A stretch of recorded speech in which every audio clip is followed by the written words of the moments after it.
मेरे YouTube channel DS mathematics classes में आपका स्वागत है। आज का जो लेक्चर है वो बीएससी सेकेंडरी के स्टूडेंट्स के लिए है, जिसमें हम पेपर सेकेंड के बारे में बात करेंगे और आपका पेपर सेकेंड डिफरेंशियल इक्वेशन, ठीक है भाई। और डिफरेंशियल इक्वेशन की बुक के चैप्टर नंबर फर्स्ट का ये 5th लेक्चर है। इस लेक्चर के अंदर हम एक्सरसाइज 1.1 से के कुछ इंपॉर्टेंट क्वेश्चंस करेंगे और साथ में उससे रिलेटेड जो भी एग्जांपल्स हैं उनका भी हम अध्ययन करेंगे, ठीक भाई। जिनमें से आपके एक एग्जांपल है एग्जांपल नंबर 4, ठीक है भाई। ये एग्जांपल नंबर 4 दिया गया है, इससे रिलेटेड आपका एक्सरसाइज में क्वेश्चन भी है और साथ साथ आपके एग्जांपल भी है। मतलब अगर आप ये क्वेश्चन अगर आप अच्छे से सोल्व करते हो तो आपका एक्सरसाइज में क्वेश्चन भी इजीली सोल्व हो जाएंगे, ठीक है। तो देखिए इस क्वेश्चन को कैसे सोल्व करना है। देखिए आपको क्या फाइंड आउट करना है, आपको फाइंड आउट करना है उन सभी वृत्तों का अवकल समीकरण ज्ञात कीजिए जो कि मूल बिंदु से गुजरते हो तथा जिनका केंद्र क्या हो, एक्स अक्ष हो, ठीक भाई। कहने का मतलब आपको वे सभी के सभी वृत्त का अवकल समीकरण फाइंड आउट करना है जो कि आपके मूल बिंदु से गुजरते, कहना मतलब मूल बिंदु को टच करते हो, और साथ साथ उन सभी वृत्तों का केंद्र क्या होना चाहिए, उन सभी वृत्तों का केंद्र होना चाहिए एक्स अक्ष, ठीक है भाई। क्या होना चाहिए उनका केंद्र अक्ष होना चाहिए। तो देखिए वो सभी वृत्त किस प्रकार के होंगे, देखो वो वृत्त किस प्रकार के होते हैं। यहाँ पर 2D ले ली, 2D के अंदर ये हो गया मूल बिंदु और ये हो गई एक्स अक्ष, ये एक्स डैश वाई और ये हो गया वाई डैश, ठीक है। अब आपको वृत्त लेने हैं, लेकिन कौन से वृत्त लेने हैं जो कि मूल बिंदु से तो गुजरते हो लेकिन उनका केंद्र क्या हो, एक्स अक्ष पर हो, ठीक है भाई। उनका केंद्र क्या होना चाहिए, एक्स अक्ष पर होना चाहिए। आप देखो एक्स अक्ष पर अगर मुझे केंद्र होंगे तो केंद्र की दिशा भी पता होनी चाहिए आपको, ठीक है भाई। अब देखो एक्स अक्ष पर अगर आपके सर्किल का केंद्र है, मान के चलिए एक्स अक्ष पर आपके सर्किल का केंद्र है, तो सर्किल का केंद्र एक्स अक्ष पे, तो आप क्या कह सकते हो, उसका एक्स अक्ष पे किसका मान 0 होता है, एक्स अक्ष पे हमेशा y का मान तो क्या होता है, 0 होता है, ठीक है भाई।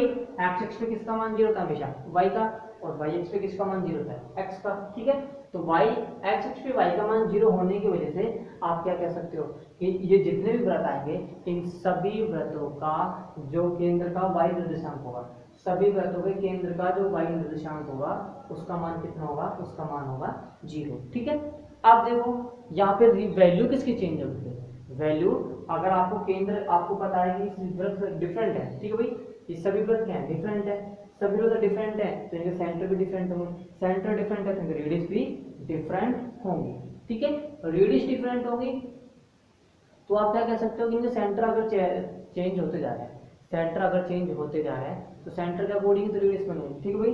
सेंटर के अकॉर्डिंग क्या बनेगी, रेडियस बनेगी। तो आप इसका सेंटर क्या मान सकते हो कि आपने मान लिया कि इन सभी वृत्तों का केंद्र क्या है, एच 0। कहने का मतलब है इन सभी वृत्तों के केंद्र का एक्स निर्देशांक तो आपने मान लिया h और y निर्देशांक आपने क्या मान लिया 0, क्योंकि एक्स अक्ष पे y का मान क्या होता है, 0 होता है, ठीक है।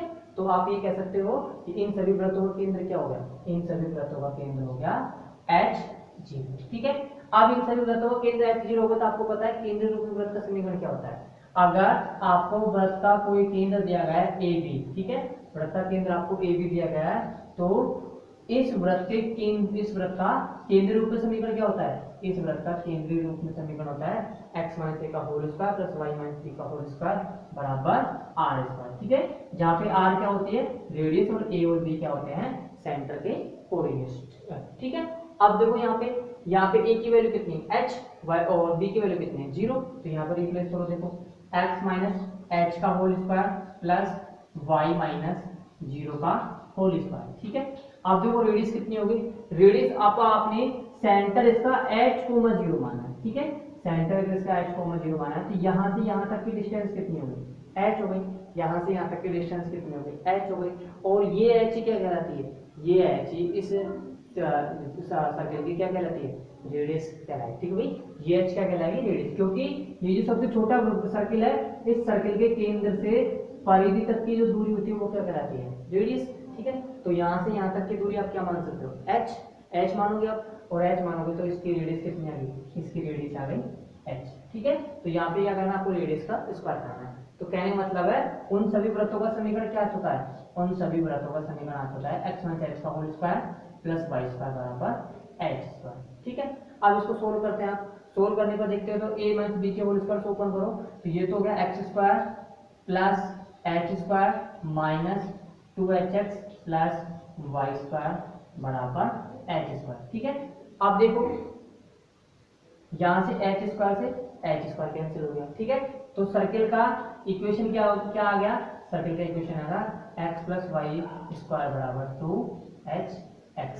ठीक है, अब इसका आपको क्या करना है, इसका आपको x के सापेक्ष क्या करना है, डिफरेंशिएशन करना है। ठीक है भाई, इस समीकरण का आपको x के सापेक्ष डिफरेंशिएशन करना है और यहाँ पे आर्बिट्रेरी कांस्टेंट कितना है, आर्बिट्रेरी कांस्टेंट है a, कौन सा h, आर्बिट्रेरी कांस्टेंट की संख्या एक है जो कि कौन सा h है, तो आप इसका कितनी बार टाइम डिफरेंशिएशन करोगे, वन टाइम डिफरेंशिएशन करोगे और वन टाइम डिफरेंशिएशन करने के पश्चात आपको किसकी वैल्यू फाइंड आउट करनी है, h की वैल्यू फाइंड आउट करनी है।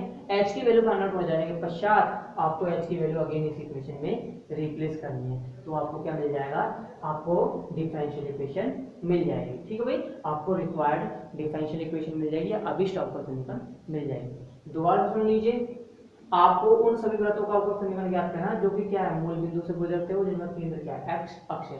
ठीक है, तो देखो मूल बिंदु से गुजरने मतलब है मूल बिंदु को टच करना चाहिए और इनका सेंटर क्या होना चाहिए, एक्स अक्ष पर होना चाहिए। ठीक है, तो ये सारे के सारे वृत्त हैं। अब देखो इन सभी वृत्तों का केंद्र कहाँ है, एक्स अक्ष पे। एक्स अक्ष पे किसका मान 0 होता है, वाई का, मतलब इन सभी वृत्तों के केंद्र का वाई निर्देशांक तो क्या होगा, 0। अब बचा क्या, एक्स निर्देशांक चेंज होता रहेगा। ठीक है, एक्स निर्देशांक क्या होगा, चेंज, तो आपका एक्स के निर्देशांक की वैल्यू क्या मान लीजिए, h मान लीजिए। ठीक है, अब देखिए इस छोटे वाले सर्किल के लिए सेंटर से यहाँ तक की डिस्टेंस कितनी होगी, रेडियस के बराबर होगी। सेंटर से यहाँ तक की डिस्टेंस कितनी होगी, रेडियस के बराबर होगी।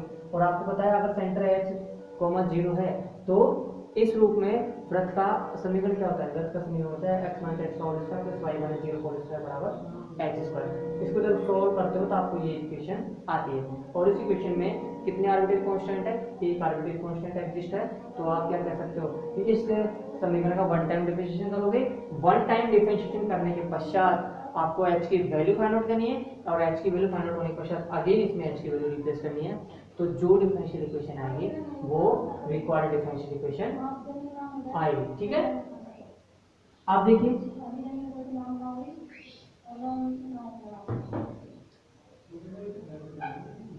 आप देखो इसका बाद सॉल्यूशन दिया गया है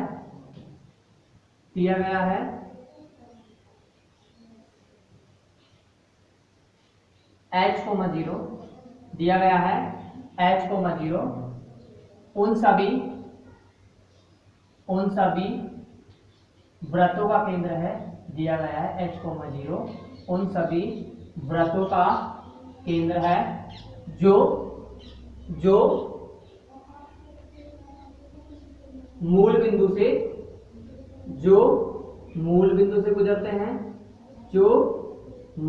से गुजरते हैं तथा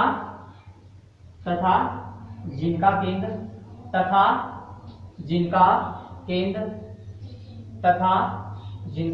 x अक्ष पर स्थित है। ठीक है भाई, तथा जिनका केंद्र x अक्ष पर स्थित है। ठीक है भाई, x अक्ष पर स्थित है। अब देखिए x अक्ष में इनका केंद्र स्थित है तो आप क्या कह सकते हो, क्योंकि हम जानते हैं कि वृत्त का केंद्रीय रूप में समीकरण क्या होता है। ठीक है, क्योंकि हम जानते हैं वृत्त का केंद्रीय रूप में समीकरण, हम जानते हैं वृत्त का केंद्रीय रूप में समीकरण निम्न होता है। वृत्त का केंद्रीय रूप में समीकरण निम्न होता है।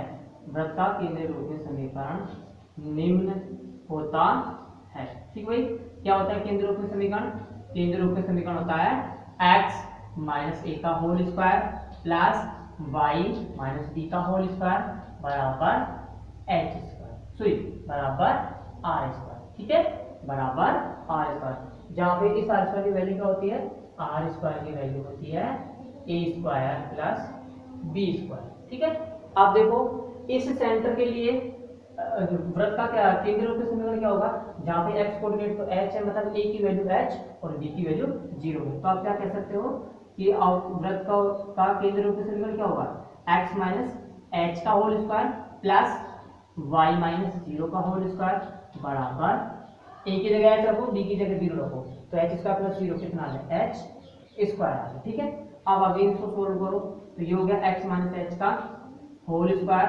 प्लस y स्क्वायर बराबर H square plus y square बराबर एच स्क्वायर। ठीक है, अब देखो यहां से a माइनस बी के होल स्क्वायर ओपन करो, तो हो जाएगा x square plus H square minus 2hx plus Y square बराबर एच स्क्वायर। ठीक है, एच स्क्वायर से एच स्क्वायर कैंसिल हो गया, तो अब देखो क्या आता है, आ रहा है x square plus Y square बराबर 2hx। ठीक है, और इसको आपने मान लिया डिफरेंशियल इक्वेशन, सॉरी इसको आपने मान लिया इक्वेशन नंबर 1। ठीक है, अब देखो समीकरण 1 में कितने आर्बिट्रेरी कांस्टेंट एग्जिस्ट है, 1, तो इसका एक टाइम डिफरेंशिएशन करो, समीकरण 1 का x के सापेक्ष, समीकरण 1 का x के सापेक्ष अवकलन करने पर। ठीक है, समीकरण 1 का x के सापेक्ष अवकलन करने पर, अवकलन करो तो क्या आ रहा है, 2x plus 2y dy upon dx बराबर 2x। ठीक है, यहां से h की वैल्यू क्या आ रही है, यहां से h की वैल्यू आ रही है x plus y d y upon d x, और ये हो गई इक्वेशन नंबर 2। ठीक है, इसकी वैल्यू आप कहाँ रिप्लेस कर दो, आप ऐसे करो, हाँ इसकी वैल्यू रिप्लेस कर दो इक्वेशन नंबर 1 में। ठीक है, इसमें रिप्लेस कर दो इसकी वैल्यू इक्वेशन नंबर 1 में रिप्लेस कर दो, तो देखो क्या वैल्यू आ रही है, समीकरण 2 का मान 1 में रखने पर, समीकरण 2 का मान समीकरण 1 में रखने पर। ठीक है, क्या आ रहा है, देखो x square plus Y square बराबर 2x into x plus y d y upon d x. ठीक है, यहाँ से मल्टीप्लाई करोगे 2x को, तो x square plus 2xy d y upon d x, और यहाँ पे एक्स स्क्वायर है, ये कैंसिल हो जाएगा, तो ये हो जाएगा x square minus y square plus 2xy d y upon d x बराबर 0। ठीक है, जो कि अभिष्ट अवकल समीकरण है। ठीक है, जो कि अभिष्ट अवकल समीकरण है, जो कि अभिष्ट अवकल समीकरण है। ठीक है भाई, तो ये आपका एग्जाम्पल नंबर 4 कंप्लीट होता हो। उसके बाद नेक्स्ट आता है एग्जाम्पल नंबर 4 कंप्लीट हो गया, उसके बाद है नेक्स्ट एक्सरसाइज क्वेश्चन। ठीक है भाई, उसके बाद आपने नेक्स्ट है एक्सरसाइज के क्वेश्चन, एक्सरसाइज 1.1। ठीक है, एक्सरसाइज 1.1 की बात करते हैं। देखो 1.1 में क्वेश्चन नंबर 1 की बात करेंगे। ठीक है, एक्सरसाइज 1.1 में आप क्वेश्चन नंबर 1 की बात करेंगे। ठीक है, क्वेश्चन नंबर 1 क्या है, क्वेश्चन नंबर 1 है निम्नलिखित या निम्न अवकल समीकरणों की कोटि तथा घात ज्ञात कीजिए। निम्न अवकल समीकरणों की कोटि तथा घात ज्ञात कीजिए। ठीक है, घात ज्ञात कीजिए। अब देखिए अवकल समीकरण कौन कौन सी है। सबसे पहले अवकल समीकरण आपकी d2y upon df2 plus 5 dy upon dx बराबर इंटीग्रेशन x स्क्वायर dx। ठीक है, अब देखो इस अवकल समीकरण कोटि कितनी होगी। अब ये बार आपको क्या देगा, इंटीग्रेशन की टर्म दी गई। ठीक है, आपको एक इंटीग्रेशन की टर्म दी गई है, और इंटीग्रेशन की टर्म के कारण आप क्या करोगे, आप सबसे पहले तुरंत आप क्या करोगे, इस अवकल समीकरण का डिफरेंशिएशन करोगे x के सापेक्ष। ठीक है भाई, क्या करोगे, डिफरेंशिएशन करोगे x के सापेक्ष। अब देखो यहाँ पे आप सबसे पहले डिफरेंशिएशन करो इसका अवकल समीकरण। ठीक है, आपको दोनों वे से बताऊंगा डिफरेंशियल इक्वेशन की कोटि क्या है। ठीक है, आप डिफरेंशिएशन करो तो डिफरेंशिएशन करने पे आएगा d3y upon dx3 plus 5 d2y upon dx2 बराबर x²। ठीक है, आप देखो ये तो आपने डिफरेंशिएशन के अकॉर्डिंग किया। अब आप ऐसे करो, इसका इंटीग्रेशन कर दो। इसका इंटीग्रेशन होगा x3/3। ठीक है, इसका इंटीग्रेशन क्या होगा, इसका इंटीग्रेशन होगा x3/3। ठीक है, क्या होगा इसका इंटीग्रेशन, इसका इंटीग्रेशन होगा x3/3। और अब इसका इंटीग्रेशन x3/3 है। अब इसका डिफरेंशिएशन करो तो अगेन आप कहाँ आ जाओगे, यहीं पर आ जाओगे। ठीक है, अगेन आप कहाँ आ जाओगे, यहीं पर आ जाओगे। लेकिन आपको मैंने एक बार आपको ये नोट में लिखाया था कि समाकलन की टर्म इस प्रकार की होनी चाहिए, integration f of y dx या integration f of x dy, तो ही आपको क्या करना है, आपको डिफरेंशिएशन करना है।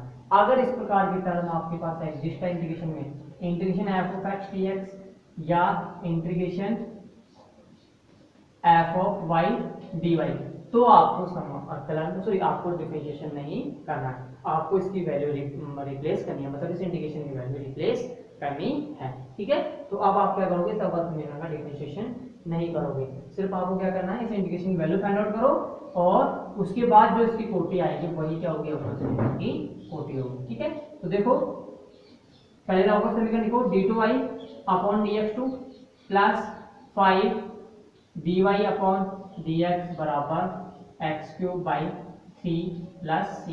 क्योंकि आपने इंटीग्रेशन कैसा है, इंडेफिनिट है, मतलब यहाँ पे आपको क्या ऐड करना पड़ेगा, आपको इंटीग्रेशन कांस्टेंट ऐड करना पड़ेगा। ठीक है भाई, समाकलन नियतांक ऐड करना पड़ेगा, जो कि क्या है, c। अब यहाँ से आप फाइंड आउट कर सकते हो कि कोटि क्या है इसकी, इसकी कोटि है 2 और घात कितनी है, इसकी घात है 1। ठीक है, कोटि कितनी है 2 और घात कितनी है 1। इसी प्रकार सेकंड देखो, सेकंड है, सेकंड के अंदर आपको दिया गया है y बराबर x dy upon dx plus 4 dy upon dx। ठीक है, अब इस प्रकार की जो डिफरेंशियल इक्वेशन में देखो, आप यहाँ पे देखते हो कि dy अपॉन dx की टर्म यहाँ पे एक बार तो हर में और एक बार किस में, अंश में। कहने मतलब है कि यहाँ पे जो डिफरेंशियल जो कोफिशिएंट है या अवकलन गुणांक है, वो अवकलन गुणांक एक बार तो अंश में आ रहा है, एक बार किस में आ रहा है, हर में। तो आपको करना क्या है, आपको सभी को इनको अंश के फॉर्म में चेंज करना, मतलब आपको एक बहुपद समीकरण के रूप में चेंज करना है। ठीक है भाई, अगर आप dy/dx को किसी वेरिएबल से रिप्लेस करते हो, मान चलो पी से रिप्लेस भी करते हो, तो पी से रिप्लेस करने के पश्चात आपको क्या बनाना है, इसकी सहायता से एक बहुपद समीकरण बनाना है। ठीक है, फिर आपको चेक करना है कि उस अवकल समीकरण की क्या कोटि क्या है और घात क्या है। यहाँ पे जो भी डिफरेंशियल इक्वेशन लिखी मैंने, ये क्या है, ये भी कोई ना कोई बहुपद समीकरण ही है। ठीक है, नहीं यहाँ पे आप क्या करो, यहाँ पे आप इनको कुछ ना कुछ सिंबल से रिप्लेस कर दो, तो आपको क्या मिलेगी, आपको अगेन एक बहुपद समीकरण तो मिलेगी। तो उसी प्रकार इसको भी बहुपद समीकरण चेंज करो, कैसे करेंगे, पूरी समीकरण को dy/dx से क्या कर दो, मल्टीप्लाई कर दो। ठीक है, पूरी इक्वेशन को dy/dx से मल्टीप्लाई कर दो, तो यहाँ से क्या चेंज आएगा कि y इंटू dy/dx हो जाएगा, लेकिन ये x इंटू dy/dx क्या हो जाएगा, ये हो जाएगा x into dy upon dx का होल स्क्वायर प्लस 4। ठीक है, y dy बराबर हो जाएगा x dy/dx whole square plus 4। ठीक है, अब इसकी कोटि चेक कर लो। ठीक है, अब इसकी कोटि कितनी आएगी, इसकी कोटि आएगी 1 और घात आएगी इसकी 2। ठीक है, इसकी कोटि कितनी आएगी, इसकी कोटि आएगी 1 और घात आएगी 2। ठीक है, घात कितनी आएगी 2, तो कोटि तो हो गई 1 और घात हो गई 2। ठीक, अब थर्ड क्वेश्चन देखो, थर्ड पार्ट में देखो, थर्ड पार्ट में डिफरेंशियल इक्वेशन दी गई है y plus x dy upon dx का whole square into dy upon dx का होल स्क्वायर की होल पावर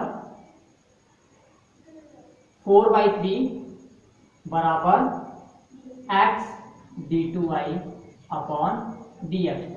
ठीक है, आप देखो यहाँ पे अगर आप डिफरेंशियल इक्वेशन कोटि फाइंड आउट करना चाहते हो तो कोटि तो आपको सिंपली फाइंड आउट हो जाएगा, क्योंकि कोटि का मीनिंग क्या होता है, अवकल समीकरण कोटि का मीनिंग होता है कि उस अवकल समीकरण में हाईएस्ट ऑर्डर डेरिवेटिव के जितने भी ऑर्डर का है, जिस ऑर्डर का हाईएस्ट ऑर्डर डेरिवेटिव एग्जिस्ट है वही क्या है उस अवकल समीकरण की कोटि। ठीक है, यहाँ से सिंपल पता चला second order highest order derivative क्या है, सेकंड ऑर्डर डेरिवेटिव है, तो इसकी कोटि कितनी आ गई 2। लेकिन घात की बात करते हैं तो जब भी घात की गणना करते हो तो घात हमेशा किसमें आएगी, घात हमेशा आएगी आपकी पूर्णांक में। ठीक है, और वो कैसे पूर्णांक होगा, धनात्मक पूर्णांक होगा, ना कि मतलब घात हमें कभी भी परिमेय संख्या नहीं होगी। दूसरी बात, घात कभी अपरिमेय भी नहीं होगी। और साथ ही साथ घात मतलब ये नहीं है कि उसके किसी भी अवकल समीकरण की घात कोई भी इरेशनल नंबर में जैसे लॉग के रूप में हो गया या फिर पाई के रूप में हो गया।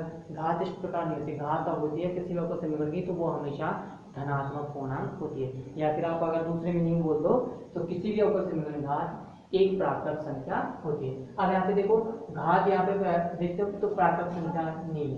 ठीक है, यहाँ तो एक आ रही है, लेकिन आप देखो कि यहाँ पे प्रत्येक जो कोफिशिएंट है अवकल गुणांक है उसकी पावर भी होनी चाहिए।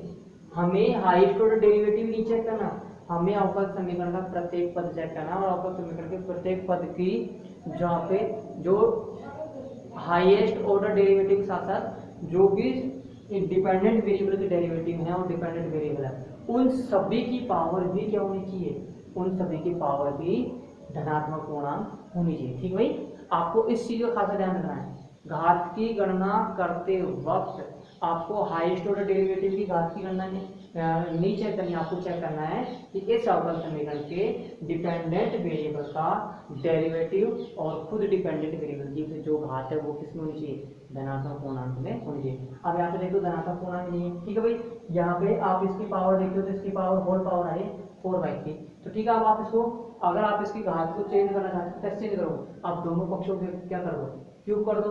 दोनों पक्षों का अगर आप क्यूब करते हो, ठीक है, दोनों पक्षों का आप क्यूब करते हो, ठीक है, दोनों पक्षों का आप क्यूब कर दो तो a प्लस बी की होल पावर 4 से तो ये तो ओपन हो जाएगा। ठीक है, जिसमें y और dy/dx की घात कितनी आएगी, धनात्मक पूर्णांक, और यहाँ भी इसकी घात भी कितनी आ जाएगी, धनात्मक पूर्णांक आ जाएगी। ठीक है, तो देखो y प्लस एक्स dy/dx का होल स्क्वायर इंटू इसकी पावर 4 बराबर x cube d2y/dx whole power 3। ठीक है, अब यहाँ से आप देखते हो कि यहाँ से डिपेंडेंट वेरिएबल और उसके डेरिवेटिव जो भी आ रहे हैं उन सबकी घात कितनी आ रही है, धनात्मक पूर्णांक आ रही है। अब आप घात की गणना कर सकते हो। तो कोटि की तो गणना हो गई, कोटि तो कितनी आएगी हमेशा 2, और घात कितनी आएगी इसकी, घात आएगी 3। ठीक है, घात कितनी आएगी इसकी घात आएगी 3। इसी प्रकार आप छठा पार्ट देख लीजिए इसका। इसी प्रकार छठे पार्ट के अंदर भी देख लीजिए, आपको छठे पार्ट के अंदर कैसे फाइंड आउट करनी कोटि और घात। बिल्कुल सिंपल इसी की तरह है। यहाँ पे 4/3 है, वहाँ पे क्या है, वहाँ पे 2/3 है, और x की जगह क्या है, रो दिया गया है। ठीक है भाई, वहाँ पे क्या दिया गया है, x की जगह रो, वहाँ पे चेंजेस है थोड़ा सा। छठा पार्ट देखो क्या आ रहा है इसका छठा पार्ट है 1 प्लस dy/dx का whole square into to the power 2/3 बराबर रो d2y/dx। ठीक है, अब आपको कोटि तो पता चल जाएगी, कोटि का हाईएस्ट डेरिवेटिव भी हो जाएगा। ठीक है, अब आपको घात करनी है, तो घात की गणना कैसे करनी है, आप दोनों पक्षों को क्यूब कर दो तो यहाँ पे ये जो जितने भी टर्म्स आएंगे इस सभी के सभी टर्म्स क्या हो जाएंगे, सभी के सभी टर्म्स की जो घात होगी वो क्या होगी, धनात्मक पूर्णांक होगी। ठीक है, और इसकी भी घात क्या होगी, धनात्मक पूर्णांक ही होगी। ठीक है, तो अब देखो दोनों पक्षों को क्यूब करो, दोनों पक्षों का घन करने पर, ठीक है, दोनों पक्षों का घन करने पर देखिए क्या आ रहा है, 1 प्लस dy/dx का होल स्क्वायर की पावर होल स्क्वायर बराबर रो क्यूब d2y/dx की पावर 3। ठीक है, अब देखिए यहाँ से कोटि कितनी आएगी, यहाँ से कोटि आएगी आपकी 2 और घात कितनी आएगी, घात आएगी 3। ठीक है, ये आपका छठा पार्ट कंप्लीट होगा। सातवां जो पार्ट दिया गया है आपको, सेवंथ, इसका सेवंथ पार्ट भी देखो, सेवंथ पार्ट में क्या दिया गया है, सेवंथ पार्ट दिया गया है x d y upon d x plus 3 d y upon d x बराबर वाई स्क्वायर। ठीक है, इसके जब आप घात की गणना करते हो तो यहाँ पे घात देखते हो, घात यहाँ पे 1 है इसकी, और इसकी घात कितनी है -1। ठीक है, ऊपर लेके जाओगे अंश में लिखा हुआ -1, जबकि होनी क्या चाहिए, धनात्मक होना। आप क्या करो, उसको कंप्लीटली आप इसको d y by d x से मल्टीप्लाई कर दो, तो क्या हो जाएगा, x d y upon d x का होल स्क्वायर प्लस 3 बराबर y square d y upon d x. ठीक है, इसकी अब घात कोटि देखो, कोटि तो कितनी है, कोटि तो इसकी 1 आ रही है, जबकि घात कितनी आ रही है इसकी, घात इसकी 2 आ रही है। ठीक है, घात कितनी आ रही है इसकी, 2 आ रही है, तो कोटि तो हो गई 1 और घात हो गई 2। ठीक है, अब इसके बाद नेक्स्ट है 8वां पार्ट। 8वें पार्ट में दी गई आपको differential equation d2y upon dx2 बराबर √1 प्लस dy अपॉन dx। ठीक है, या फिर आप कह सकते हो 1 प्लस dy अपॉन dx की होल पावर 1/2। अब आप क्या करो, अब आप इसका अगेन दोनों पक्षों को वर्ग ले लो, तो दोनों पक्षों को वर्ग करते हो तो क्या आ रहा है, d2y अपॉन dx2 का होल स्क्वायर बराबर 1 प्लस dy अपॉन dx। ठीक है, आप देखो यहाँ से अब पता चल जाएगा आपको, कोटि तो कितनी आएगी 2 और घात आएगी आपकी कंप्लीटली 2। ठीक है, तो ये आपका जो एग्जाम्पल सॉरी क्वेश्चन नंबर 1 है आपके एक्सरसाइज का वो कंप्लीट होता है। इसमें और भी पार्ट हैं, और पार्ट भी आप सोल्व कर सकते हो इजीली, लेकिन आपको लास्ट वाला पार्ट और मैं बता देता हूँ। लास्ट है आपका 11th पार्ट। ठीक है, 11th में देख लीजिए कैसे होगा 11th वाला, जिसमें 2-3 पार्ट जो छोड़े हम सबको आप खुद सोल्व करके देखना और उनकी कोटि और घात चेक करना। ठीक है, तो देखो लास्ट का जो पार्ट है 11th वो देखिए, 11th पार्ट में दिया गया d2y upon dx2 1 plus dy upon dx का होल स्क्वायर की पावर 3/2 बराबर 0। ठीक है, अब देखो आप यहाँ पे आप देखते हो कोटि तो आपको पता चल गया कितनी है 2, लेकिन घात यहाँ पे नहीं बता सकते, तो घात गिरेगा। अगर आप इसका यहाँ पे देखो पावर कितनी है 3/2, अगर पावर आपको धनात्मक पूर्णांक बनानी तो क्या करो, वर्ग करो, वर्ग करते हो तो इसका वर्ग हो जाएगा, इसका वर्ग हो जाएगा, लेकिन फिर इन दोनों के मल्टीपल में वेरिएंट क्या आएगा, इन दोनों के मल्टीपल में भी अगेन ये टर्म एग्जिस्ट होगी, ये टर्म एग्जिस्ट होगी। कहने का मतलब है कि dy अपॉन dx के जो पावर होगी, dy अपॉन dx की जो पावर होगी वो धनात्मक पूर्णांक नहीं होगी। ठीक है, वो क्या होगी, धनात्मक परिमेय संख्या होगी। तो उसको कैसे बनाना है धनात्मक पूर्णांक, वो देखो आप इस टर्म को उधर लेके जाइए RHS में। RHS में अगर आप लेके जाते हो तो देखो क्या आता है, d2y अपॉन dx2 बराबर -1 प्लस dy अपॉन dx का होल स्क्वायर की पावर 3/2। अब दोनों पक्षों को आप क्या कर देंगे, वर्ग कर दो, तो वर्ग करने पर ये तो हो जाएगा d2y अपॉन dx2 का होल स्क्वायर बराबर 1 प्लस dy अपॉन dx का होल स्क्वायर की पावर 3। ठीक है, अब यहाँ से आप चेक कर सकते हो कोटि कितनी आ रही है, कोटि आ रही है आपकी 2 और घात भी कितनी आ रही है, घात आ रही है 2। ठीक है, तो ये आपका क्वेश्चन है, ये कंप्लीट होता हुआ एक्सरसाइज 1.1 का फर्स्ट क्वेश्चन है, जिसके 11 पार्ट थे, जिनमें से मैंने लगभग 7-8 पार्ट करा दिए। तो ये कंप्लीट होता हुआ जो भी क्वेश्चन से 2-3 वो खुद सोल्व कर लेना। नेक्स्ट जो लेक्चर होगा उसमें अगर कोई भी जो इंपॉर्टेंट क्वेश्चन थे एक्सरसाइज 1.1 के वो करवाए जाएंगे, साथ साथ आपको नेक्स्ट मेथड भी बताया जाएगा। तो आज की क्लास यही कंप्लीट होती हुई, धन्यवाद।